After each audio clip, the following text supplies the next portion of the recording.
കർത്താവിൻ്റെ പരിശുദ്ധ നാമം ഈ രാത്രിയിൽ വാഴ്ത്തപ്പെടട്ടെ. നമുക്ക് ദൈവസന്നിധിയിൽ കടന്നു വന്ന ദൈവത്തിന് മുമ്പാകെ ആയിരിക്കാൻ കൊണ്ട് കർത്താവ് നൽകിയ നല്ല സമയത്തിനായി ദൈവത്തിന് നന്ദി പറയുന്നു.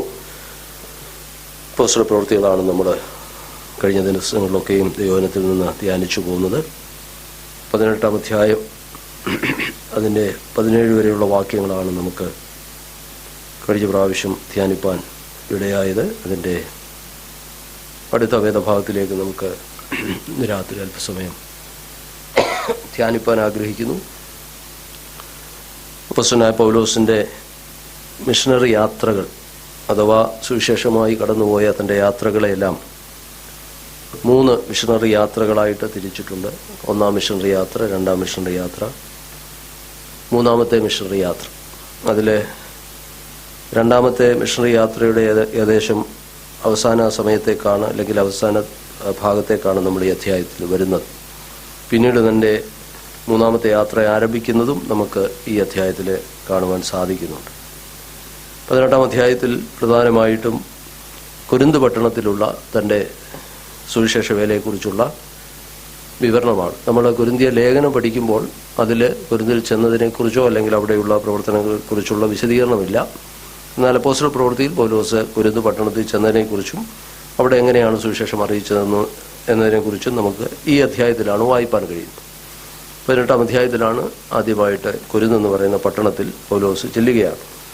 അവിടെ എതിർപ്പുകൾ ഉണ്ടായിട്ടുണ്ട്, വലിയ പ്രയാസങ്ങൾ അവിടെ നേരിട്ടു. എന്നാൽ ദൈവം തന്നോടുകൂടെ ഇരുന്ന് തന്നെ ആ ദേശത്ത് ഉറപ്പിക്കുകയും 1.5 വർഷം, കൊരിന്തിലെ ആകെയുള്ള വർഷം നമ്മൾ കണക്കാക്കുന്നതിന് 11-ാം വാക്യത്തിൽ അങ്ങനെ അവൻ 1 ആണ്ടും 6 മാസവും 1.5 വർഷം കൊരിന്തെന്ന് പറയുന്ന പട്ടണത്തിൽ സുവിശേഷം അറിയിച്ച് താമസിച്ച് അനുഗ്രഹിക്കപ്പെട്ട ഒരു സഭ ആ ദേശത്ത് ഉടലെടുത്തു എന്ന് നമുക്ക് മനസ്സിലാക്കുവാൻ കഴിയും. ഇങ്ങനെയാണ് നമ്മൾ ലേഖനങ്ങളിലൊക്കെ ഓരോ സഭയുടെ ചരിത്രം നമുക്ക് മനസ്സിലാക്കുവാൻ കഴിയുന്നത്. ചരിത്ര പുസ്തകമായ അപ്പോസ്തല പ്രവൃത്തിയിലാണ് അത് രേഖപ്പെടുത്തിയിരിക്കുന്നത്. അതിനുശേഷം നമ്മളതിൻ്റെ 12 മുതലുള്ള വാക്യം വായിക്കുമ്പോൾ ആ ദേശത്തു നിന്ന് പോകേണ്ടതായൊരു സാഹചര്യം പൗലോസിനുണ്ടാകുന്നു. എന്നാൽ അവിടുത്തെ ഭരണാധികാരിയായിരുന്ന റോമൻ ദേശാധിപതിയായിരുന്ന ഗല്ലിയോൻ എന്ന് പറയുന്ന ഒരാൾ യഹൂദന്മാരുടെ എതിർപ്പിനെ അല്ലെങ്കിൽ യഹൂദന്മാർ വന്ന് പൗലോസിനെ വിസ്തരിക്കണം എന്ന് പറയുമ്പോൾ ഗല്ലിയോനാണ് അന്നത്തെ ദേശാധിപതി. ഗല്ലിയോൻ അത് സമ്മതിക്കുന്നില്ല. ഗല്ലിയോൻ പറഞ്ഞു, നിങ്ങളുടെ ഈ മതസംബന്ധമായ അല്ലെങ്കിൽ ന്യായപ്രമാണ സംബന്ധമായ കാര്യങ്ങൾ വിധിക്കാനായിട്ട് നിങ്ങൾ തന്നെ നോക്കിക്കൊള്ളുക എന്ന് പറഞ്ഞ് ഗല്ലിയോൻ അതിന് താല്പര്യം കാണിച്ചില്ല. അങ്ങനെ യഹൂദന്മാരുടെ താല്പര്യം സാധിക്കാതെ പോയി. അങ്ങനെ വന്നപ്പോൾ പിന്നെയും പൗലോസിന് കുറച്ച് നാളുകൂടെ അവിടെ പാർക്കുവാനുള്ള അവസരം ഉണ്ടായത് മാത്രമല്ല, ഈ റോമൻ ദേശാധിപതി അങ്ങനെ പറഞ്ഞതുകൊണ്ട് ക്രിസ്തീയ വിശ്വാസത്തെ മറ്റുള്ളവരിലേക്ക് പകർന്നു കൊടുക്കാനുള്ള സ്വാതന്ത്ര്യം ഉണ്ടായി.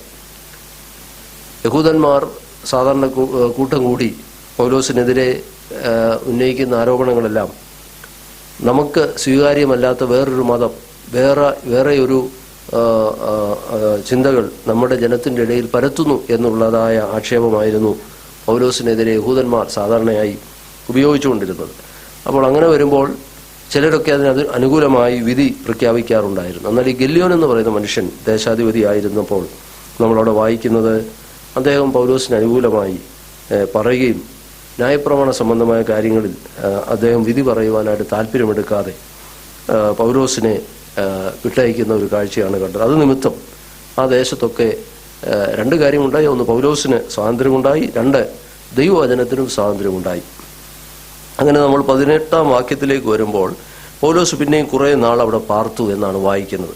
എത്ര കാലം അവിടെ പാർത്തു എന്ന് എഴുതിയിട്ടില്ല. പൗലോസ് പിന്നെയും കുറേ നാൾ പാർത്ത ശേഷം സഹോദരന്മാരോട് യാത്ര പറഞ്ഞിട്ട് തനിക്കൊരു നേർച്ചയുണ്ടായിരുന്നതിനാൽ കെങ്ക്രയിൽ വെച്ച് തല ക്ഷൗരം ചെയ്യിച്ചിട്ട് പ്രിസ്കില്ലയോടും അക്വിലാസിനോടും കൂടെ കപ്പൽ കയറി സുറിയയിലേക്ക് പുറപ്പെട്ടു. എഫെസോസിലെത്തി അവരെ അവിടെ വിട്ട് അവൻ പള്ളിയിൽ ചെന്ന് യഹൂദന്മാരോട് സംഭാഷിച്ചു. കുറെ കൂടെ താമസിക്കണമെന്ന് അവർ അപേക്ഷിച്ചിട്ട് അവൻ സമ്മതിക്കാതെ ദൈവഹിതമുണ്ടെങ്കിൽ ഞാൻ നിങ്ങളുടെ അടുക്കൽ മടങ്ങി വരും എന്ന് പറഞ്ഞ് വിടവാങ്ങി എഫെസോസിൽ നിന്ന് കപ്പൽ നീക്കി കൈസരിയിൽ വന്നിറങ്ങി യെരുശലേമിലേക്ക് ചെന്ന് സഭയെ വന്ദനം ചെയ്തിട്ട് അന്ത്യോക്യയിലേക്ക് പോയി.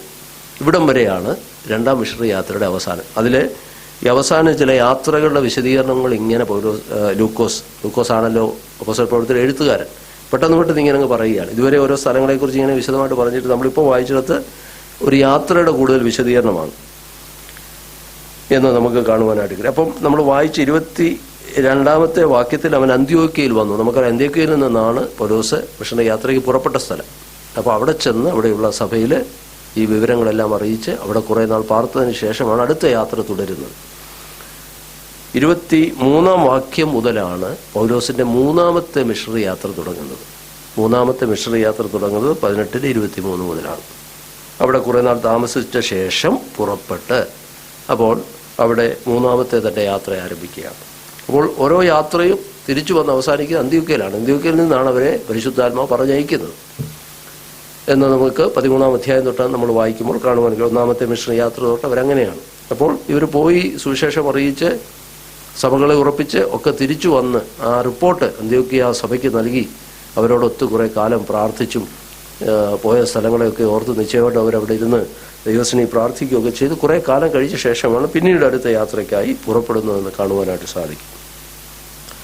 ഇനി അവിടെ എഴുതിയിരിക്കുന്ന കാര്യം നമ്മൾ നോക്കുമ്പോൾ പൗലോസ് കുറേ നാൾ അവിടെ കൊരിന്തിൽ പാർത്തതിന് ശേഷം സഹോദരന്മാരോട്, അപ്പോൾ അവിടെയുള്ള ദൈവമക്കളോടൊക്കെ യാത്ര പറഞ്ഞ് തനിക്കൊരു നേർച്ച ഉണ്ടായിരുന്നതിനാൽ, ഈ ഭാഗം പലപ്പോഴും ഒരു പല സംശയങ്ങൾക്ക് എടുത്ത ഒരു വാക്യമാണ്, അല്ലെങ്കിൽ സംശയമുള്ളൊരു കാര്യമാണ്. അങ്ങനെ പൗലോസ് എന്തിനാണ് നേർച്ച, ക്രിസ്തുയേശുവിൽ സ്വാതന്ത്ര്യം പ്രാപിച്ച പൗലോസ് എന്തുകൊണ്ടാണ് എന്ത് നേർച്ചയെക്കുറിച്ചാണ് ഈ പറയുന്നത്, ആരാണ് ഈ നേർച്ച നേർന്നത്, ആർക്കു വേണ്ടിയാണ് നേർന്നത്, എന്താണ് അതുകൊണ്ട് ഉദ്ദേശിക്കുന്നത്, എപ്പോഴായിരിക്കാം പൗലോസ് അത് നേർന്നത് എന്നിത്യാദി ഒത്തിരി ചിന്തകൾ അതിനകത്തുണ്ട്.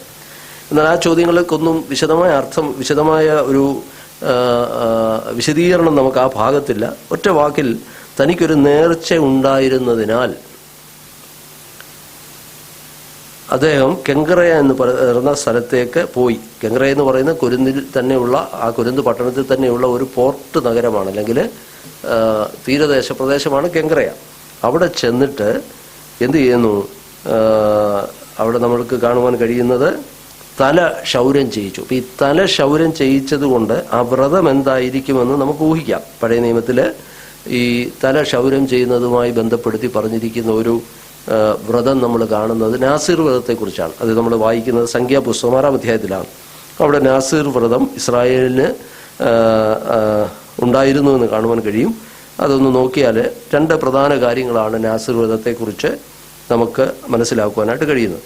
ആ നാസിർ വ്രതം എടുക്കുന്ന ആളുകൾ അവരുടെ പ്രത്യേകത എന്തായിരുന്നു, അല്ലെങ്കിൽ അവരെന്താണ് ചെയ്തിരുന്നതെന്നൊക്കെ നമുക്ക് അവിടെ കാണുവാനായിട്ട് കഴിയും. എന്തിനാണ് നാസിർ വ്രതം എടുക്കുന്നത് എന്ന് ചോദിച്ചാൽ കോമണായിട്ട് നമുക്ക് പറയാൻ കഴിയുന്നത് ഇത്രയേ ഉള്ളൂ. ദൈവസന്നിധിയിൽ ഒരു സമർപ്പണത്തിൻ്റെ സൂചനയായിട്ടാണ്. 2 നിലയിലാകാം. ഒന്ന്, കഴിഞ്ഞ നാളുകളിൽ ദൈവം ചെയ്ത ഒരു നന്മയെ ഓർത്ത് ദൈവസന്നിധിയിൽ നന്ദി കരയേറ്റുവാനായിട്ടുള്ള ഒരു സമർപ്പണമായിട്ട് നാസിർ വ്രതം എടുക്കാറുണ്ട്.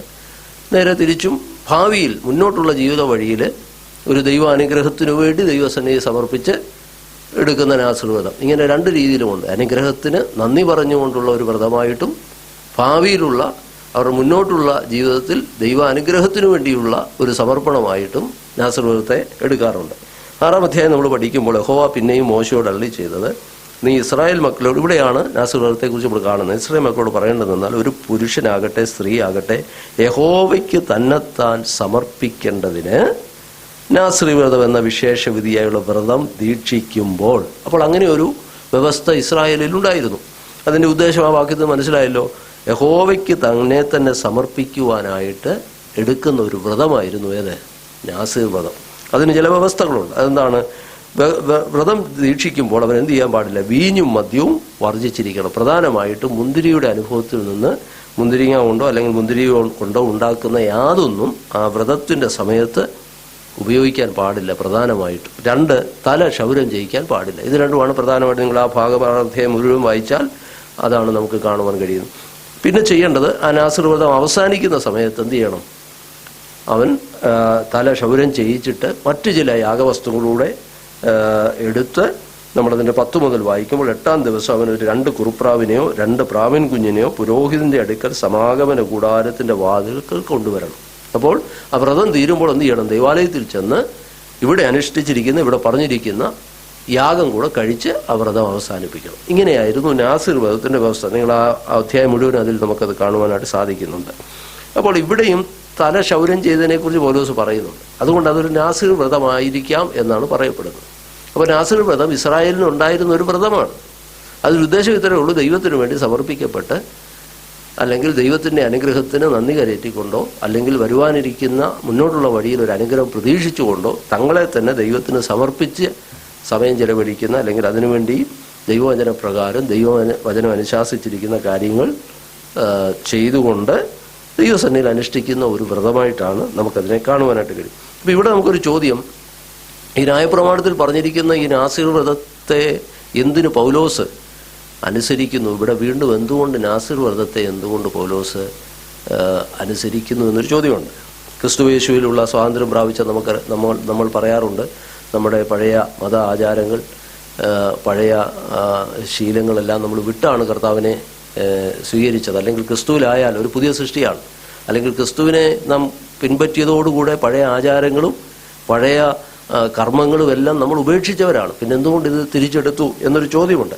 അതിനെക്കുറിച്ച് പല അഭിപ്രായങ്ങളുണ്ടെങ്കിലും പ്രധാനമായും നമ്മൾ മനസ്സിലാക്കിയിരിക്കേണ്ട ഒരു കാര്യം, ചിലർ ഇതിനെ വാദിക്കുന്നത്, അതിനെക്കുറിച്ച് പറഞ്ഞിരിക്കുന്നത്, നമ്മൾ ക്രിസ്തുവിൽ ഈ സ്വാതന്ത്ര്യം അനുഭവിച്ചിരുന്ന പൗലോസ്, ചിലർ അതിനെക്കുറിച്ച് വാദിക്കുന്നു, മതാനുഷ്ഠാനങ്ങളെ വെറും കർമാചാരങ്ങളായി തള്ളിക്കളഞ്ഞില്ല എന്ന് ചിലർ വാദിക്കുന്നുണ്ട്. ഇത് വെച്ചുകൊണ്ട് പൗലോസ് ക്രിസ്തുവിലുള്ള മനസാന്തരം, അല്ലെങ്കിൽ ക്രിസ്തുവേശുവിലുള്ള സ്വാതന്ത്ര്യം താൻ അനുഭവിച്ചപ്പോൾ തന്നെ താൻ പിൻപറ്റി പോകുന്ന മതത്തിൻ്റെ അനുഷ്ഠാനങ്ങളെ എല്ലാം പൂർണ്ണമായി തള്ളിയില്ല, വെറും കർമാചാരങ്ങളാണെന്ന് പറഞ്ഞ് അതിനെ തള്ളിക്കളഞ്ഞില്ല എന്ന് ഈ ഒരു വാക്യം എടുത്ത് മാത്രം വാദിക്കുന്നവരുണ്ട്. എന്നാൽ പൗലോസിൻ്റെ ഇതര ലേഖനങ്ങൾ പഠിച്ചാൽ, ഗലാത്യ ലേഖനമൊക്കെ നമ്മൾ പഠിച്ചാൽ വളരെ നിശ്ചിതമായി പഴയ നിയമ ആചാരങ്ങളെ, കർമ്മങ്ങളെയെല്ലാം ക്രിസ്തുവിൽ ഒരുവനായി തീർന്നാൽ പിന്നെ അത് അർത്ഥശൂന്യമാണെന്നും ക്രിസ്തുവിലുള്ള സ്വാതന്ത്ര്യം നമുക്ക് പൂർണ്ണമായ സ്വാതന്ത്ര്യം നമുക്ക് നൽകുന്നു എന്ന് നമുക്ക് മനസ്സിലാക്കുവാനായിട്ട് കഴിയും. ദൈവത്തിന് സ്തോത്രം. അപ്പോൾ നമ്മൾ മനസ്സിലാക്കിയിരിക്കേണ്ട ഒരു കാര്യം, പിന്നെ എന്തുകൊണ്ടാണ് പൗലോസ് ഇത് അനുഷ്ഠിച്ചതെന്നുള്ളതിന് നമുക്ക് സ്വീകാര്യമായ ഒരു ഉത്തരം, ഒരിക്കലും മതത്തിൻ്റെ കർമ്മത്തെയോ മതാനുഷ്ഠാനത്തെയോ സ്വീകരിക്കാൻ വേണ്ടിയല്ല, അല്ലെങ്കിൽ അതിനെ തുടർന്നും താൻ സ്വീകരിച്ചു പോന്നിരുന്നു എന്ന് കാണിക്കാനല്ല ഈ ഭാഗം ഇവിടെ എഴുതിയിരിക്കുന്നത്. അല്ലെങ്കിൽ അതൊരിക്കലും പൗലോസിൻ്റെ ജീവിതത്തിൻ്റെ ഭാഗമായിരുന്നില്ല. തൻ്റെ മനസാക്ഷിയിൽ ക്രിസ്തുവിലുള്ള ആ സ്വാതന്ത്ര്യം താൻ അനുഭവിക്കുമ്പോൾ തന്നെ ആ സ്വാതന്ത്ര്യത്തോടുകൂടെ കർത്താവിൻ്റെ വേലയോട് ബന്ധപ്പെട്ട്, നമുക്കറിയാം ഈ യാത്ര എന്ന് പറയുന്നത്, ഇത് എഴുതിയിരിക്കുന്ന സന്ദർഭം ഏതാണ്? പൗലോസിൻ്റെ മിഷണറി യാത്രയാണ്. ഈ യാത്രയിൽ പലരെ തനിക്ക് നേരിടേണ്ട വരുന്നുണ്ട്. നമ്മളിതിനു മുമ്പും കണ്ടു, തീമത്തിയോസിനെ തൻ്റെ കൂടെ കൂട്ടിയപ്പോൾ പരിച്ഛേദനയെക്കുറിച്ചുള്ള സംശയങ്ങൾ വരുന്നതായിട്ട് നമുക്ക് കാണുവാൻ കഴിയും. അപ്പം യഹൂദന്മാരെ പേടിച്ച് ചിലരെ പരിച്ഛേദന ചെയ്യാനായിട്ട് പൗലോസ് അനുവദിക്കുന്നുണ്ട്. അതെന്തുകൊണ്ടാണ്? പുതിയൊരു പട്ടണത്തിൽ ചെല്ലുമ്പോൾ അവിടെ സുവിശേഷത്തിനൊരു സ്വാതന്ത്ര്യം കിട്ടേണ്ടതിന്, ഒരു പ്രവേശനം കിട്ടേണ്ടതിന് വേണ്ടി ചില സന്ദർഭങ്ങളിലൊക്കെ പൗലോസ് എന്ത് ചെയ്തിട്ടുണ്ട്? അങ്ങനെയുള്ളതായ നമ്മുടെ കാതലായ വിശ്വാസത്തെ ഹനിക്കാൻ, അല്ലെങ്കിൽ കാതലായ വിശ്വാസത്തെ ഒട്ടും തന്നെ അതെ എടുത്തു കളയാതെ ചില മാറ്റങ്ങൾക്കൊക്കെ പൗലോസ് വിധേയനാകുന്നതായിട്ട് കാണുവാൻ കഴിയും. അതിൻ്റെ അങ്ങനെ തന്നെ ഒരു ഉത്തരമാണ് ഇതിനും കൊടുക്കുന്നത്. കാരണം ഇവിടെ നമ്മൾ കാണുന്നത് പൗലോസ് തുടർന്ന് എവിടോട്ട് പോവുകയാണ്? യെരുശലേമിലോട്ട് പോവുക. ഈ യെരുശലേമിലുള്ള സഭയ്ക്ക് ഒരു പ്രത്യേകത എന്ന് പറഞ്ഞാൽ, നമ്മൾ ഇതിൻ്റെ ആരംഭ അധ്യായങ്ങളിൽ പഠിച്ചു, അവിടെ യഹൂദ മതത്തിൽ നിന്ന് വിശ്വാസികളായി വന്ന യഹൂദ മതാനുസാരികളായ കുറേ ആളുകളുണ്ട്. അവരെ സംബന്ധിച്ച് നമ്മൾ അപ്പോസ്തല പ്രവൃത്തി 15-ാം അധ്യായം പഠിച്ചപ്പോൾ കണ്ടു, യെരുശലേം കൗൺസിൽ തന്നെ ആദ്യം കൂടിയത് എന്തിനു വേണ്ടിയാണ്? പരിച്ഛേദന എന്നുള്ള വിഷയത്തെ സംബന്ധിച്ച് ഇവർ തമ്മിൽ വലിയ തർക്കമുണ്ടായി. അതായത് ജാതീയ പശ്ചാത്തലത്തിൽ നിന്ന് വിശ്വാസത്തിൽ വരുന്നവർ നേരിട്ട് സഭയിലേക്ക് പ്രവേശിക്കാൻ അവർക്ക് അനുവാദം കൊടുക്കരുതെന്നും, അവർ പരിച്ഛേദനയും കൂടെ അനുഷ്ഠിച്ചെങ്കിൽ മാത്രമേ, മോശ കൽപ്പിച്ച ന്യായപ്രമാണത്തിലെ പരിച്ഛേദനയും കൂടെ അവർ സ്വീകരിച്ചെങ്കിലേ രക്ഷ പൂർണ്ണമാകത്തുള്ളൂ എന്ന് യഹൂദ മതാനുസാരികൾ, അല്ലെങ്കിൽ യഹൂദ മതത്തിൽ നിന്ന് വന്ന ആളുകൾ വാദിക്കാൻ തുടങ്ങി. ജാതികളിൽ നിന്ന് വരുന്നവരെ നേരിട്ട് അവരെ സ്വീകരിക്കാനുള്ള മനസ്സ് അവർക്കില്ലാതെ വന്നതുകൊണ്ട് അവർ പറഞ്ഞു, നിങ്ങൾ പരിച്ഛേദനയും കൂടെ ഏൽക്കണം. അങ്ങനെ വലിയ തർക്കമുണ്ടായി. നമുക്കറിയാം, ഗലാത്യ ലേഖനം 2-ാം അധ്യായത്തിൽ പൗലോസും പത്രോസും തമ്മിൽ ആ വിഷയത്തിൽ വലിയ തർക്കമുണ്ടായതായിട്ട് നമ്മൾ വായിക്കും. അങ്ങനെയാണ് യെരുശലേം കൗൺസിൽ കൂടുന്നത്. ആ കൗൺസിലിൽ പൗലോസ് കടന്നുപോയ സ്ഥലങ്ങളിൽ, പത്രോസ് കടന്നുപോയ സ്ഥലങ്ങളിലൊക്കെ ദൈവം തങ്ങളോടുകൂടെ ഇരുന്ന് ചെയ്ത പ്രവൃത്തികളെക്കുറിച്ച് അവർ വിവരിക്കുന്നത് അവിടെ കാണുവാൻ കഴിയും. ദൈവത്തിൻ്റെ വചനം പ്രസംഗിച്ചിടത്ത് ഏത് മതത്തിൽ നിന്നും ഏത് പശ്ചാത്തലത്തിൽ നിന്നും കർത്താവിൻ്റെ വചനം വിശ്വസിക്കുന്നതിന്മേൽ ദൈവം തൻ്റെ ആത്മാവിനെ പകർന്നതായിട്ടും അത് പരിശുദ്ധാത്മാവ് അതിന് സാക്ഷി നിന്നതായിട്ടുമൊക്കെ പൗലോസ് അതിനെക്കുറിച്ച് സാക്ഷിച്ചപ്പോൾ അവിടെയുള്ള നേതൃനിരയിലുള്ളവർക്ക് അത് അംഗീകരിക്കാതിരിക്കാൻ കഴിഞ്ഞില്ല. അവർ അത് സമ്മതിക്കുവാനിടയായിത്തീർന്നു. അങ്ങനെ ഞാൻ പറഞ്ഞു വന്ന ഈ യെരുശലേമിലുള്ളവരായിരുന്നു കൂടുതൽ ആ കാര്യത്തിന് വേണ്ടി വാദിച്ചുകൊണ്ടിരുന്നത്. അപ്പോൾ ഇവിടെ പൗലോസ് തിരിച്ചു വീണ്ടും യെരുശലേമിലോട്ട് പോവുകയാണ്. അപ്പോൾ ഒരു കൂട്ടർ അതിനെക്കുറിച്ച് പറയുന്നത് യെരുശലേമിലുള്ള ആ യഹൂദ മതത്തിൽ നിന്ന് വന്ന വിശ്വാസികളായ അവിടെയുള്ള അധ്യക്ഷന്മാരുടെ മുമ്പിലേക്ക് താൻ പോകുന്നത് കൊണ്ടായിരിക്കാം ഒരുപക്ഷെ ഈ വ്രതം അവർക്ക് ഒരു ഇടർച്ചയാകാതിരിക്കാനായിരിക്കാം ഈ വ്രതം താൻ സ്വീകരിച്ചത് എന്ന് പറയപ്പെടുന്നു. അങ്ങനെ നമുക്കതിനെ മനസ്സിലാക്കുവാനായിട്ട് കഴിയും. അല്ലാതെ ഒരിക്കലും ക്രിസ്തുവേശുവിലുള്ള സ്വാതന്ത്ര്യം പ്രാപിച്ച പൗലോസ് ഒരിക്കലും ഒരു മതത്തിൻ്റെ അനുഷ്ഠാനം പിന്നെയും താൻ തുടർന്നു എന്ന് വാദിക്കാൻ ഈ വാക്യം ഒരിക്കലും അതിന് ബലമേകുന്നതല്ല എന്നുള്ളത് വളരെ സ്പഷ്ടമാണ്. കാരണം മറ്റിതര വേദഭാഗങ്ങളൊക്കെ വളരെ ശക്തമായി, പ്രത്യേകിച്ച് ഗലാത്യ ലേഖനത്തിലൊക്കെ മനുഷ്യൻ മതത്തിൻ്റെ അല്ലെങ്കിൽ താൻ സ്വീകരിച്ചു പോന്നിരുന്ന പഴയ ജീവിത രീതികളെക്കുറിച്ചും പാരമ്പര്യങ്ങളെക്കുറിച്ചുമൊക്കെ വളരെ ശക്തമായി പൗലോസ് അതിനെക്കുറിച്ച് സംസാരിക്കുന്നുണ്ട്. ഒരുവൻ ക്രിസ്തുവിലായാലും അവൻ പുതിയ സൃഷ്ടിയാണെന്ന് മാത്രമല്ല, അവൻ സ്വീകരിച്ചു വന്നതായ എല്ലാ ആചാരങ്ങളിൽ നിന്നും ദൈവം അവനെ സ്വതന്ത്രനാക്കി എന്നുള്ള ക്രിസ്തുവിലുള്ള സ്വാതന്ത്ര്യം എന്താണെന്ന് വളരെ വ്യക്തമാക്കുന്ന ലേഖനങ്ങളുടെ ചേർത്ത് പഠിക്കുമ്പോൾ ഒരിക്കലും അതിനെ അനുകൂലിച്ചല്ല പൗലോസ് ഇവിടെ ചെയ്തതെന്ന് മനസ്സിലാക്കുവാനായിട്ട് കഴിയും. അപ്പോൾ നാസർ വ്രതം എന്താണെന്ന് ഞാൻ പറഞ്ഞു. ദൈവത്തിനു വേണ്ടി സമർപ്പിച്ച് വേർതിരിഞ്ഞിരുന്ന ഒരു കാര്യം. അതിൽ പ്രധാനമായിട്ടും അവർ തല ക്ഷൗരം ചെയ്തിരുന്നില്ല, വീഞ്ഞോ മദ്യമോ ആ കാലയളവിൽ കുടിച്ചിരുന്നില്ല എന്ന് മാത്രമേ ഉള്ളൂ അതിന് പ്രധാനമായിട്ടും ചെയ്തു വന്നിരുന്നത്. അപ്പോൾ ഈ യാത്രയ്ക്ക് പോകുന്നതിന് മുമ്പ് അദ്ദേഹം ഈ കെങ്ക്ര എന്ന് പറയുന്ന സ്ഥലത്ത് നിന്ന് തല ക്ഷൗരം ചെയ്യിച്ച് പ്രിസ്കില്ലയോടും അക്വിലാസോടും കൂടെ കപ്പൽ കയറി സുറിയയിലേക്ക് പുറപ്പെട്ടു. എഫെസോസിലെത്തി അവരെ അവിടെ വിട്ട് ആ യാത്രയുടെ ഒരു വിവരണമാണ് അവിടെ കൊടുക്കുന്നത്. എന്തുകൊണ്ടാണിത് വേഗത്തിൽ എങ്ങനെ ഓരോരോ സ്ഥലങ്ങളെക്കുറിച്ച് പറഞ്ഞതെന്ന് ചോദിച്ചാൽ, അടുത്ത ഒരു മിഷണറി യാത്രയിലെ പ്രധാനപ്പെട്ട സ്ഥലമെന്ന് പറയുന്നത് എഫെസോസ് എന്ന് പറയുന്നൊരു പട്ടണമാണ്. എഫെസോസ് ഏഷ്യ മൈനറിലെ ഒരു പട്ടണമാണ്. 16-ാം അധ്യായത്തിൽ നമ്മൾ വായിക്കുമ്പോൾ പൗലോസിൻ്റെ 2ാം മിഷണറി യാത്രയിൽ ആസിയിൽ വചനം പ്രസംഗിക്കാനായിട്ട് പൗലോസ് പുറപ്പെട്ടു പോയപ്പോൾ പരിശുദ്ധാത്മാവ് വിലക്കി എന്ന് നമ്മൾ വായിക്കുന്നുണ്ട്. അപ്പോൾ അവിടെ പരിശുദ്ധാത്മാവ് വിലക്ക് കൽപ്പിച്ച സ്ഥാനത്ത് ഇവിടെ നമ്മൾ കാണുന്ന എഫെസോസ് എന്ന് പറയുന്നത് അഖായിലെ അല്ലെങ്കിൽ ഏഷ്യയിലെ ഒരു പ്രധാന സ്ഥലമാണ്. അപ്പോൾ ഈ ഏഷ്യ മൈനറിലേക്ക് സുവിശേഷമായി പോകുന്ന പൗലോസിൻ്റെ യാത്രയെക്കുറിച്ചാണ് തുടർന്നുള്ള വിവരണങ്ങളെല്ലാം നമുക്ക് കാണുവാനായിട്ട് കഴിയുന്നത്.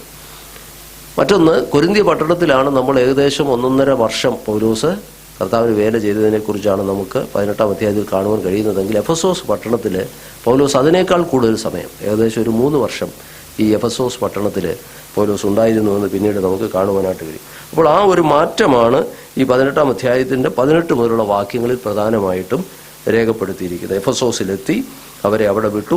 ആരെ? പ്രിസ്കില്ലയെയും അക്വിലാസിനെയും അവിടെ വിട്ടിട്ട് അവൻ പള്ളിയിൽ ചെന്ന് യഹൂദന്മാരോട് ദൈവവചനം പ്രസംഗിച്ചു. കുറെ കൂടെ താമസിക്കണമെന്ന് അവർ അപേക്ഷിച്ചിട്ട്, അപ്പോൾ വേറൊരു കൂട്ടർ അതിനെക്കുറിച്ച് പറയുന്നത് ഈ യഹൂദന്മാരുടെ പള്ളിയാണ് പൗലോസ് സുവിശേഷം അറിയിക്കാനുള്ള അവസരമായി മിക്ക സ്ഥലങ്ങളിലും ചെന്ന് ഉപയോഗിക്കുന്നത്. അതിൻ്റെ കാരണം എന്താണ്? പൗലോസ് ഒരു പരീശനാണ്, ഒരു യഹൂദനാണ്. അപ്പോൾ യഹൂദൻ്റെ ഒരു വേഷവിധാനവും യഹൂദന്മാരുടെ ഇടയിലെ ഒരു ഗുരുവിൻ്റെ സ്ഥാനം ആർക്കുണ്ട്?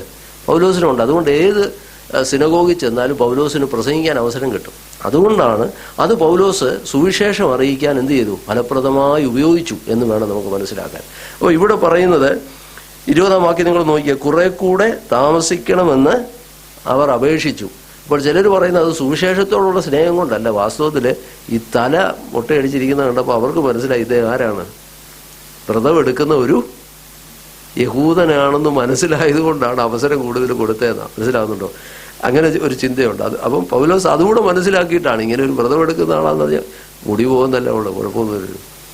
അപ്പോൾ അങ്ങനെ ഒരു അവസരം കൂടെ കിട്ടിയത് അതുകൊണ്ടാണ് എന്നാണ് പറയുന്നത്. അപ്പോൾ കുറെ കൂടെ നിൽക്കണം. അപ്പോൾ ആ അവസരമെല്ലാം സുവിശേഷത്തിന് വേണ്ടി ഉപയോഗിച്ചു എന്നുള്ളതാണ് നമ്മൾ മനസ്സിലാക്കേണ്ടത്. അല്ല വ്രതമെടുക്കുന്നത് രക്ഷയ്ക്ക് സഹായകരമാണെന്നും ആ രീതിയിലൊന്നും അതിനെ നമുക്ക് വ്യാഖ്യാനിക്കാനായിട്ട് കഴിയത്തില്ല. മുമ്പേ ഞാൻ പറഞ്ഞൊരു വാദഗതി ഉണ്ടല്ലോ, ഈ വാക്യത്തെ വെച്ചുകൊണ്ട് ചിലർ വാദിക്കുന്നത് വിശ്വാസത്തിലോട്ട് വന്നു, പക്ഷേ അദ്ദേഹം സ്വീകരിച്ചു പോരുന്ന മതത്തിൻ്റെ അനുഷ്ഠാനങ്ങളെ ഒന്നും വെറും കർമ്മമായിട്ട് മാത്രം അദ്ദേഹം കരുതിയിരുന്നില്ലെന്ന് വാദിക്കുന്ന നമ്മുടെ ഇതര ക്രൈസ്തവ സഭകളുണ്ട്. പക്ഷേ അങ്ങനെ ഒരു വാദം നമുക്ക് സ്ഥാപിക്കാൻ ഇത് കഴിയില്ല എന്നുള്ളത് മനസ്സിലാക്കണം. അപ്പം ഈ സുവിശേഷത്തിൻ്റെ അഭിവൃദ്ധിക്ക് വേണ്ടിയാണ് അദ്ദേഹം അത് ചെയ്തത് എന്നുള്ളത് വളരെ സ്പഷ്ടമാണ്.